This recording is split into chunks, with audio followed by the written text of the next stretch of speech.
we're not having the lab test today. And I do have to leave about 10 of 10 to make this appointment. So what I'm planning for this half hour is to get as far as we can in the next 3 lecture questions, which are all about the histology of the functional unit of the kidney called the nephron. So remember last time I said we're going to focus in, at least for a while, at the main function of the kidney, which is to, well, I suppose the one that's most obvious to you, whether it's main or not, which is to make urine. And the nephron is designed to do that. So we'll later come back to it and see its roles in things like pH balance and electrolyte balance. But right now we're focusing on its role in making urine. So let's take a look at the group A and B lecture questions. I divided you up. And the first one says to compare and contrast the anatomy and functions of cortical nephrons to juxtamedullary nephrons. So I just mentioned that in the kidney, what makes up the besides blood vessels and nerves that are in there, what makes up the vast bulk of the kidney are these huge number of nephrons, and they are really crammed together in the kidney, but they are organized between the cortex and the medulla of the kidney that I showed you in the gross anatomy pictures last week. So I'm going to try and jump back and forth between the slides that we have and the models we have for the lab. That way, when I'm not showing you, these are slides, this, or when I'm off in my appointment, you can continue and look at these models and they'll make some sense to you. So meanwhile, and I forgot to turn this on, but meanwhile, I will go over some of the answers for that lecture question on the cortical nephrons versus juxtamedullaries. So let me first share a picture of the nephron. Now, we in the lab have 2 models which show the nephron. One of them is quite old. It's made out of plaster, so it's often labeled plaster model in the photographs of the models. And you think, well, we should throw this out. But in some ways, I think that it is a more accurate way of representing, of seeing the structures that make up the kidney and seeing the nephrons and some of their blood vessels. But the problem with the kidney is everything is so crammed together that if you really tried to make a model with everything in its normal place, then you would have a hard time doing it. It would just be too crowded and not look good, I guess. So they wouldn't be able to sell it. So this plaster model takes one strategy to try and show the relationship of the blood vessels to the nephrons. And the other model, which is newer, and I believe I called it a relief model. So if you're looking for those pictures, anyone that says relief model, it takes a little different strategy of showing the difference between the 2 nephrons, the cortical and the juxtamedullary. And also the relationship to blood vessels. So let me start by sharing the plaster model. And I have one picture which shows the entire plaster model. Let me share my screen. I have to get through all these windows and share this picture. And then we can talk about some of the differences between the juxtamedullary and cortical one. So this model is showing you the nephron, and they've color-coded parts of the nephron, sort of. I don't know, they didn't use enough colors or something. You will know that it is the cortex of the kidney when you see this blood vessel line. This blood vessel line, and I know it was a long time ago and maybe a lot of practical studying under the bridge, but it represents what are called the arcuate arteries and veins. So let me kind of grossly draw across the frontal section through the kidney. So there's the hilum, and you'd have the ureter coming out here, and these arteries and veins coming in here. Remember, the arteries became the segmental and then the interlobular between the lobes of the pyramid. And then eventually they spread out, whether they're artery or vein, in a array like this called the arcuate artery and vein. And then from that, there are branches that go out into the cortex called the cortico-radiant. So the cortico-radiant are these guys. This is the arcuate. And it sort of defines the barrier, or it's a way you'd recognize the barrier between what's known as the cortex of the kidney here from the medulla with its pyramids and calyces that we looked at last week. So that means everything down here is in the cortex, or in the medulla, and everything up here is in the cortex. So one of the distortions of this model, which you can tell because I'm putting these in more or less a proportion of a normal kidney. The cortex is fairly thin and the medulla is quite deep, and they have these deep pyramids, right, that go down this way. So I'm kind of trying to draw a pyramid here. It's a pyramid. So in fact, this is distorted as being either quite a bit shorter than it ought to be, or this is quite a bit thicker than it ought to be. But that was just the way the artist represented it to get it all on here.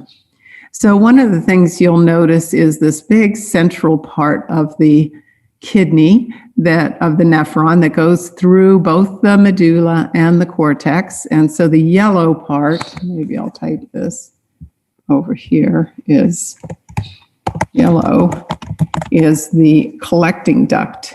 We're going to be, and the book abbreviates, and you're welcome to, the collecting duct as CD.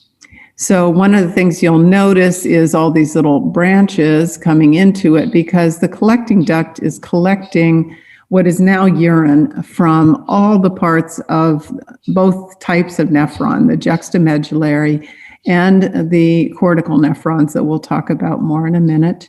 And all of that is combined together in these collecting ducts, and ultimately, and I'm not sure about the representation of this, seems a little upside down, but ultimately pours into those calyces.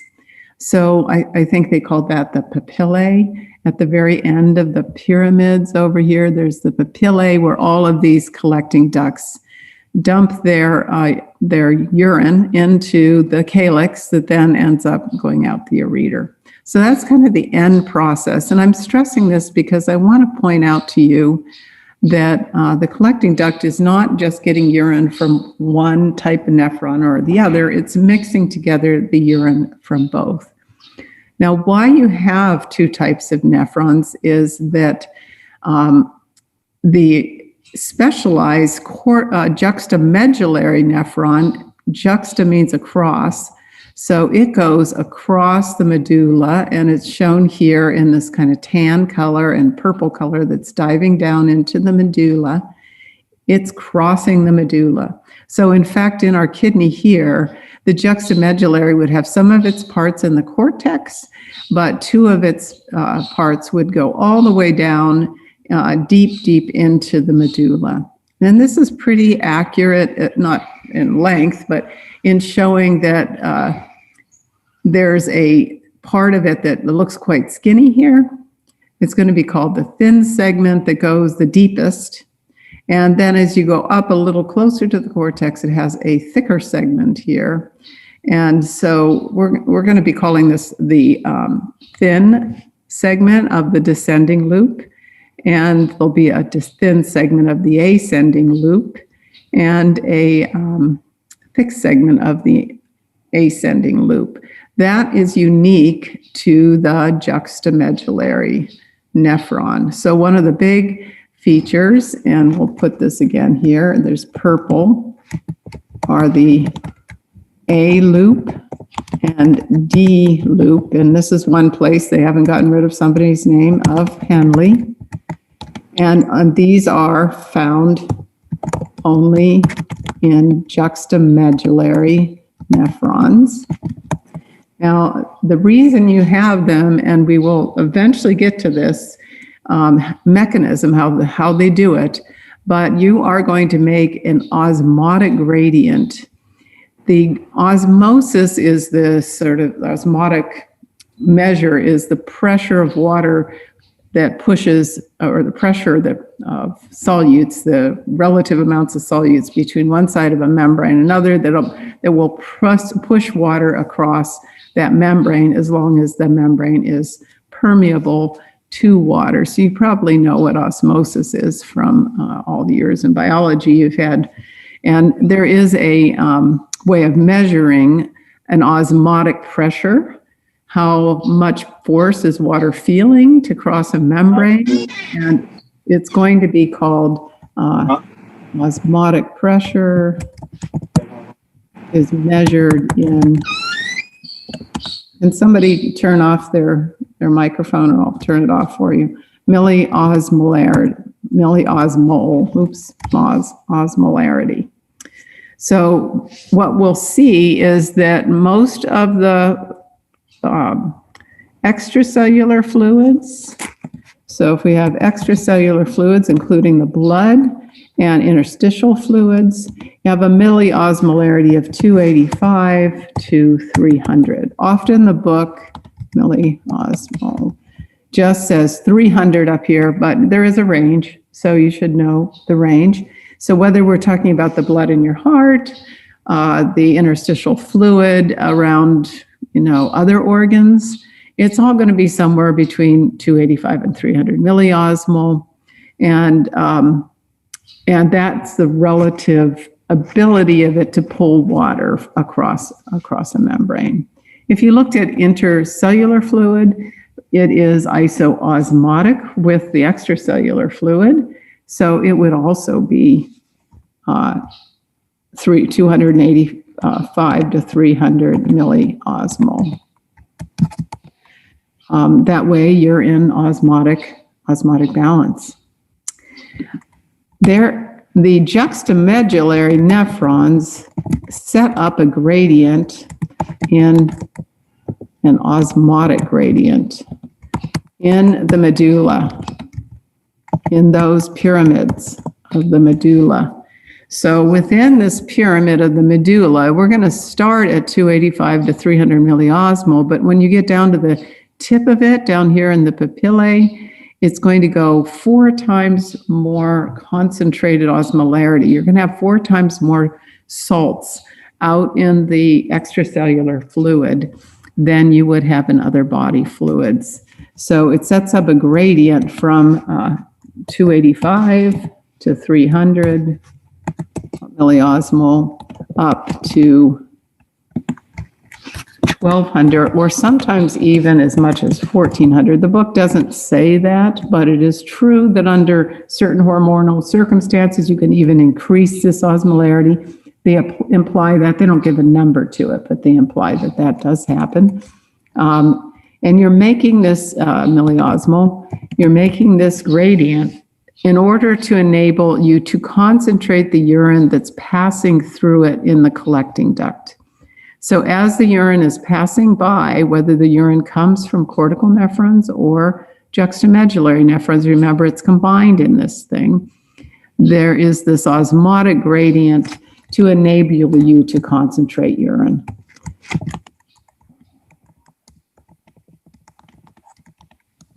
Now, whether or not you concentrate it depends on your level of your ADH hormone in your body, and that depends on whether or not you need to either increase your blood volume, if you remember from the cardiovascular system, that could cause you to release ADH, or you might be releasing ADH because you're dehydrated and your body fluid osmolarity is high, and therefore you're trying to retain water to bring your osmolarity back to normal levels in your body fluids.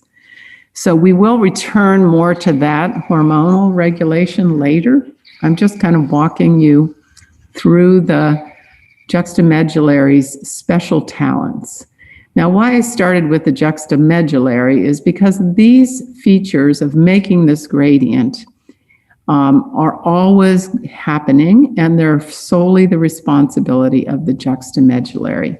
So one of the things I want to say is this is a standing gradient. So what I mean is that there will always be a gradient here. It doesn't matter how hydrated you are.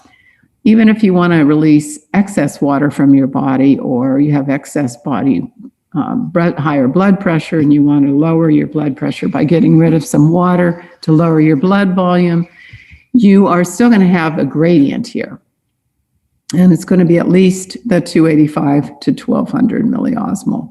It's standing. It doesn't change. It may get a little steeper, but it's not going to ever get less than that 1200. So these juxtamedullary are setting this up so that at any moment, if you suddenly need to concentrate urine, the gradient is there. You don't have to generate it. Otherwise, all the other functions of the nephron in making a urine are shared between what are called the cortical nephrons and the juxtamedullary. So over here on the right, they're showing you a juxtamedullary. You can recognize it because it has these long loops of Henle that go into the medulla. This one we won't worry about, who knows what it is. This one over here is meant to represent a cortical nephron. Now I know they pushed it way up here. That doesn't necessarily mean that these parts of the juxtamedullary are close down here. These are all crammed in together. So they are not separated like this figure shows. As we'll see, the vascularization that's going over the juxtamedullary one here is often shared by cortical ones. So they're all kind of crammed in there. But of course, to make a model, you don't want to have everything crammed and overlapping. So they separated them. So here you're seeing the parts we'll come back to of the cortical nephron. And these are what would be equivalent to these loops of Henle. But you can see one, they're fat, they're not skinny, except for a short little segment right here where they're skinny. And they are colored, that purple and tan, but as far as we're concerned, we're not going to call them loops of Henle because they are not in the medulla.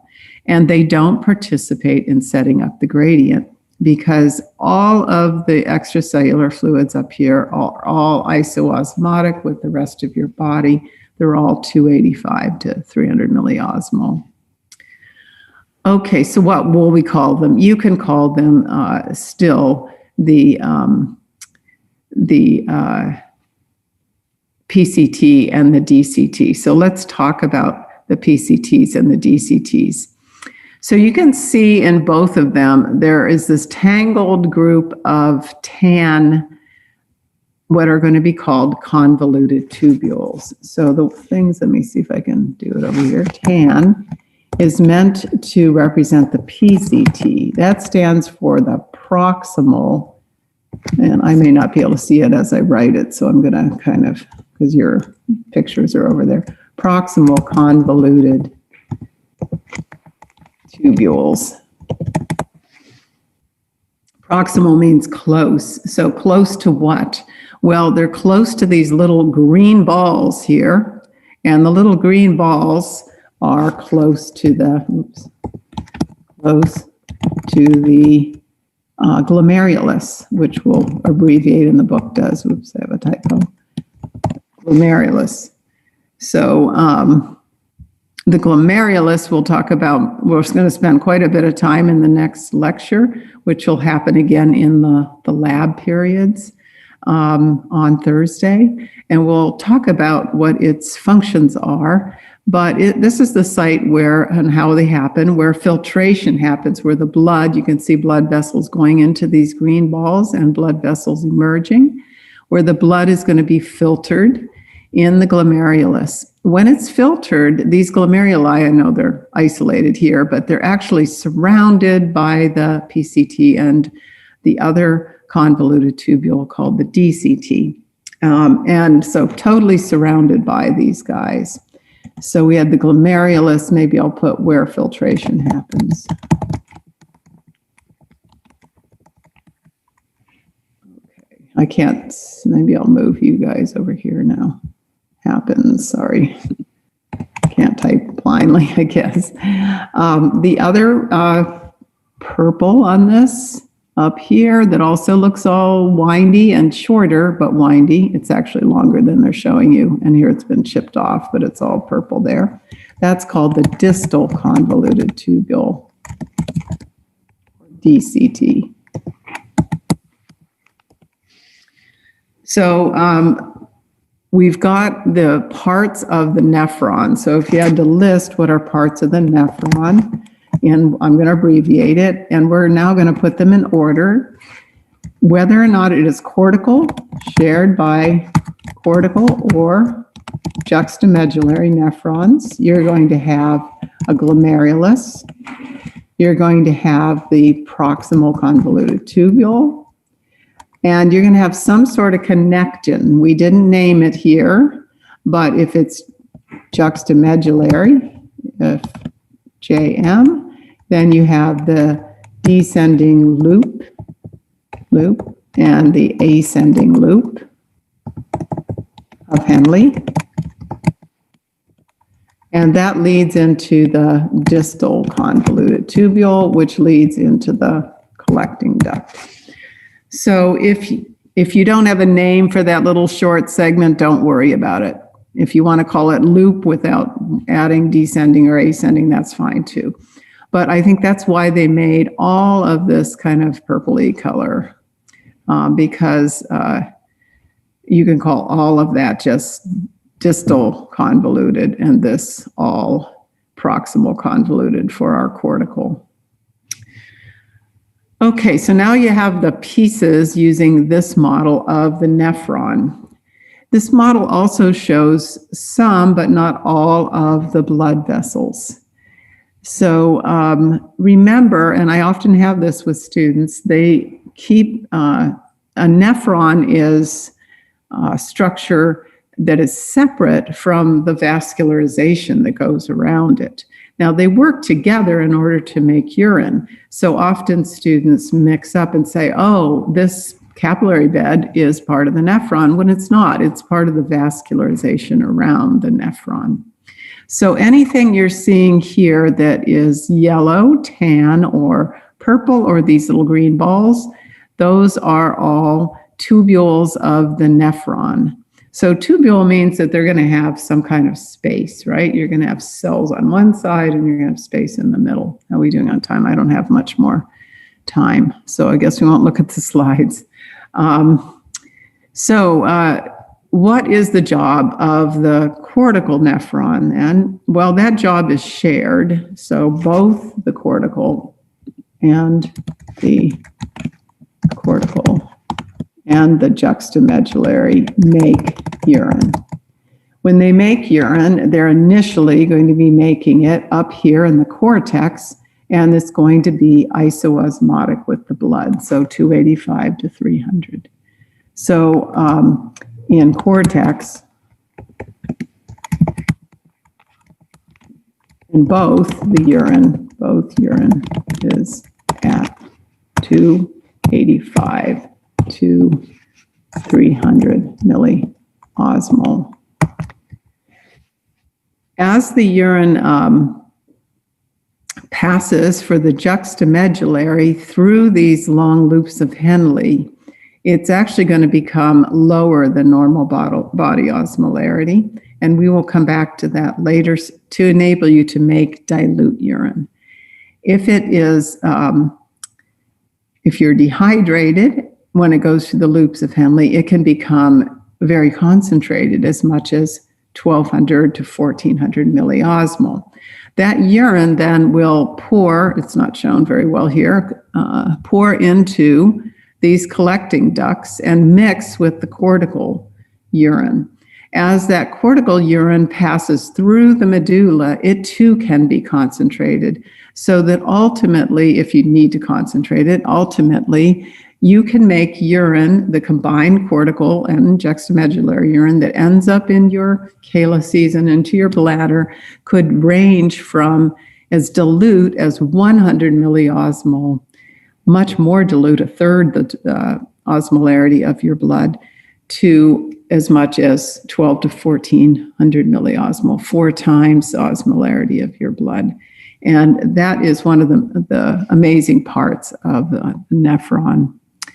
So I have for that, I've only got to the first question, number 3. It says compare them. Well, they both form urine, and at least initially in their formation of urine, it's going to be starting at isoosmolarity with the rest of your extracellular fluids. They all perform the same set of functions to do that. So what we'll start with coming back are some of these functions. And the functions are going to include filtration, which will happen in the glomerulus. And I know I've mentioned this in the past, that when it's filtered, pretty much anything that's not a cell or a large protein gets pushed out. So almost all the water, most of the salts, all of the nutrients, plus all the waste. So then you need to reabsorb the good stuff. And I know I've talked about this before, absorption.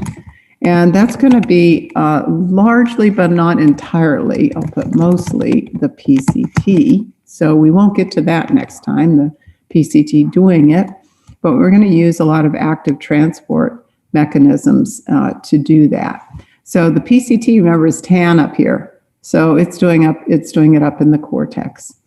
When it does reabsorb things, it's going to reabsorb from both, back into the blood, from both types of nephron up here. So whether it's being filtered by a juxtamedullary or a cortical nephron doesn't really matter.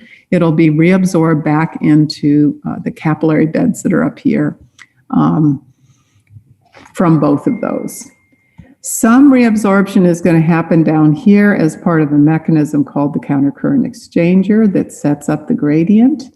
And then the DCT does the hormonal reabsorption under hormonal control. Hormones happens in the DCT and the collecting duct.